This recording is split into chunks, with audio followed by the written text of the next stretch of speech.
बातमीत सत्यता हीच आमची ओळख। नागरिकांना शुद्ध पाणी मिळावे म्हणून 15 ऑगस्ट पासून लोकशाही मार्गाने आमरण उपोषणास परवानगी द्या, जिल्हाधिकाऱ्यांना निवेदन। कापडणे येथील नागरिकांना शुद्ध पाणी मिळावं म्हणून 15 ऑगस्ट पासून लोकशाही मार्गाने आमरण उपोषणास परवानगी मिळावी यासाठी जिल्हाधिकाऱ्यांना तसेच पोलीस अधीक्षकांना निवेदन सादर करण्यात आलं आहे। गेल्या महिन्याभरापासून कापडणे गावचा पाणी प्रश्न चर्चेचा विषय बनलाय। कापडणेकरांची एकच मागणी आहे की गावाला शुद्ध पाणी मिळावे। जो वनवास 8 ते 10 वर्षापासून कापडणेकर जनता भोगत आहे तो कुठेतरी संपवा एवढीच विनंती प्रशासनाला कापडणेकर जनता करत आहे। त्या अनुषंगाने न्याय मिळावा म्हणून सामाजिक कार्यकर्ते भूषण ब्राह्मणे यांनी ग्रामपंचायतीला पूर्व सूचना दिली होती की 15 ऑगस्ट पर्यंत कापडणेकर जनतेला शुद्ध पाणी मिळालं नाही तर मी व माझ्या सहकार्यांसोबत आमरण उपोषणासाठी बसू। त्या अनुषंगाने जिल्हाधिकारी व पोलीस अधीक्षक धुळे यांना कापडणेकर जनतेने निवेदन दिलं आहे। निवेदनात म्हटलंय की गेल्या महिन्याभरापासून कापडणेकर जनता शुद्ध पाणी मिळावे म्हणून वेगवेगळ्या पद्धतीने आंदोलन करत आहे आणि ते आंदोलन करून देखील न्याय मिळत नाही म्हणून 15 ऑगस्ट रोजी आमरण उपोषणाला बसण्याची तयारी आंदोलकांची आहे।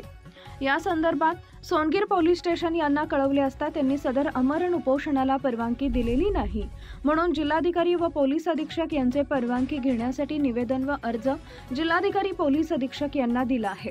आम्ही कापडणेकर जनता सदर उपोषण लोकशाही मार्गाने करणार आहोत, त्यात कुठल्याही प्रकारचं गैरकृत्य होणार नाही याची दक्षताही आम्ही सर्व आंदोलक घेऊ। आपण आमचे ज्वलंत प्रश्न पाहून आम्हाला आमरण उपोषण करण्याची परवानगी द्यावी अशी मागणी निवेदकांनी केली आहे। दरम्यान मुख्य कार्यकारी अधिकारी यांची देखील आंदोलकांनी भेट घेतली व विचारणा केली की आतापर्यंत आम्ही दिलेल्या निवेदनाचं काय झालं। त्यावर मुख्य कार्यकारी अधिकारी यांनी धुळे तालुक्यातील बीडीओ यांना आदेश देण्यात आले असल्याचं सांगितलंय। तसेच संबंधित ठेकेदाराला काळ्या यादीमध्ये टाकण्याचे आदेश देण्यात आले आहेत। कापडणे ग्रामपंचायत प्रशासन मात्र कुठल्याही प्रकारची भूमिका या संदर्भात स्पष्ट करत नाही म्हणून त्यांना पूर्व सूचना दिल्याप्रमाणे आम्हास दिनांक 15 ऑगस्ट 2025 रोजी सकाळपासून 9 वाजल्यापासून छत्रपती शिवाजी महाराज चौक कापडणे इथं आमरण उपोषणास बसण्याची परवानगी द्यावी। आम्ही कोणतेही आंदोलन कायद्याच्या चौकटीत राहूनच करणार आहोत याची दक्षता आम्ही सर्व आंदोलक घेणार आहोत।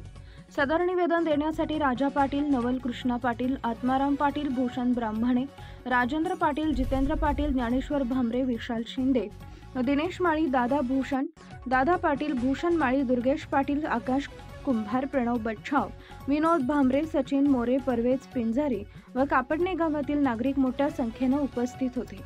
मुख्य संपादक जतीन बोरसे। नमस्कार, मी भूषण ब्राह्मणे।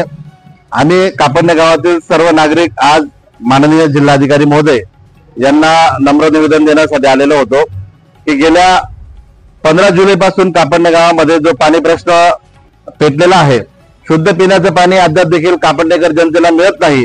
याच्यासाठी गेल्या 15 जुलै पासून आम्ही आंदोलन करीत आहोत। त्याच्यानंतर आम्ही शोलेस्टेन पाणी टाकीवर आंदोलन केलं, थाळीनाथ आंदोलन केलं, मान्य सीओ साहेबांना निवेदन दिलं, असे विविध आंदोलन आम्ही केले। पण या आंदोलनाच्या माध्यमातून अद्याप देखील ग्रामपंचायत किंवा प्रशासन आम्हाला कुठल्याही प्रकारची दाद द्यायला तयार नाहीये।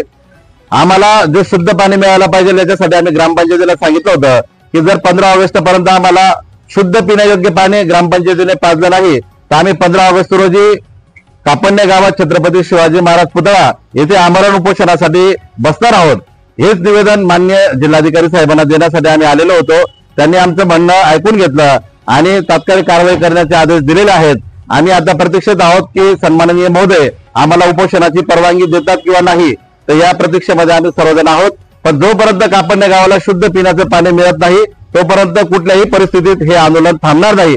बऱ्याच जणांचा गैरसमज असा आहे की बातम्या बंद झाल्या म्हणजे आंदोलन बंद झालं, तसं नसतं।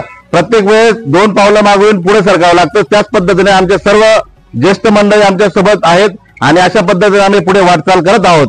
ही आंदोलनाची तीव्रता पुढे जाऊन निश्चितच वाढणार आहे। जोपर्यंत कापडणे गावाला शुद्ध पाणी मिळत नाही तोपर्यंत हे आंदोलन चालू राहणार।